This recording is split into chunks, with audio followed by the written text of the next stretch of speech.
Ce jour, 10 février 2025. Bienvenue, chers internautes. Je partage avec vous cette capsule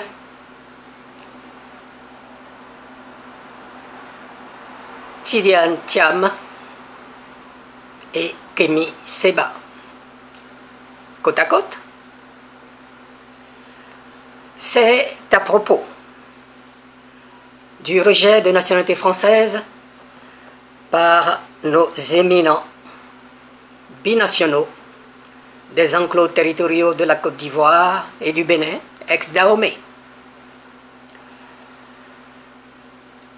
Alors que le rejet par Kémy Séba est le résultat d'un processus naturel de critique sans relâche de la politique africaine de France en Afrique et du CFA, celui de Tidjane Thiam apparaît sincèrement grotesque et non naturel. Voici un monsieur qui est un produit parfait de la Gaule coloniale, dont s'enorgueillissaient ses compatriotes, au-delà et en deçà de la Méditerranée, cimetière de migrants africains, déchets de cette politique, entre parenthèses. Puis, patatras, contre toute attente, pose cet acte gravissime. Quelle comédie, me suis-je exclamé. Avec lui, d'autres trahisons ne sont-elles pas à l'horizon? Et pourquoi? Voici un carriériste, hors pair et banquier de haute gamme, devenu leader du PDCI RDA, candidat à la présidence de la République de Côte d'Ivoire de 2025. Et qui,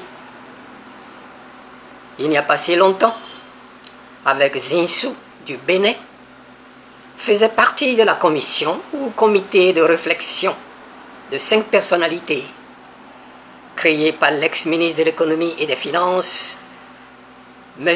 Pierre Moscovici, pour échafauder ou élaborer un nouveau partenariat avec l'Afrique. Il en est résulté 15 propositions, dont le numéro 9 prônait ou recommandait l'extension ou l'expansion de la zone du franc CFA, cette sous-monnaie néocoloniale. Un instrument monétaire rejeté par tous les Africains sensés, dont l'un des porte-flambeaux n'est autre que Kémy Séba, qui n'est plus à présenter.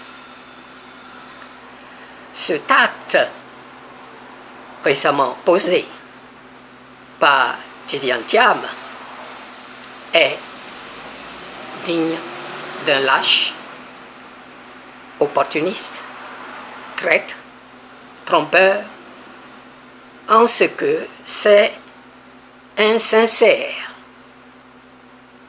Surtout que,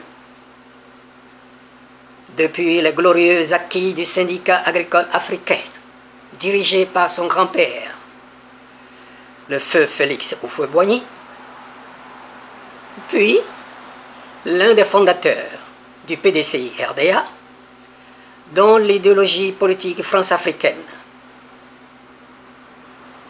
le place au premier rang du précaré français, n'a plus rien de révolutionnaire.